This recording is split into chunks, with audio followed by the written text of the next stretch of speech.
ही बातमी आहे पवनी तालुक्यातील चकारा रोड मिरची सातारा येथील दिवाणजी विश्वास डोंगरे यांच्यावर प्राणघातक हल्ला बेशुद्ध अवस्थेत नागपूर येथे हलविले।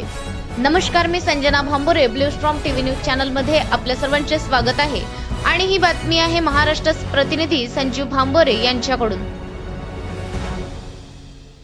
भंडारा पवनी तालुक्यातील अड्याळ पोलीस स्टेशन अंतर्गत येणाऱ्या चकारा रोड मिरची सातारा येथील दिवाणजी विश्वास डोंगरे यांच्यावर प्राणघातक हल्ला झाला असून अज्ञात आरोपीच्या विरुद्ध कायमी अपराध क्रमांक 115/2026 कलम 118(1) भारतीय न्याय संहितानुसार गुन्हा नोंद करण्यात आला असून फिर्यादी प्रवीण नामदेव आंबोरे यांच्या तक्रारीवरून पोलीस स्टेशन अड्याळ येथे गुन्हा दाखल करण्यात आला असून सदर घटना 4 मार्च सायंकाळी 6:30 ते 8:30 दरम्यान असावी असा अंदाज वर्तविण्यात येत आहे।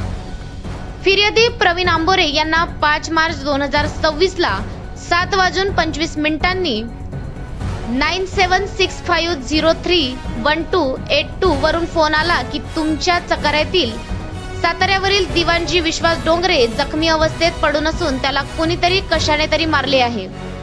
त्याच्या डोक्याला खूप मार लागलेला आहे। फिर्यादीने पोलीस स्टेशनला दिलेल्या तोंडी रिपोर्ट व वैद्यकीय अहवालावरून ठाणेदार यांच्या आदेशावरून सदरचा गुन्हा दाखल करून तपासात घेण्यात आलेला आहे।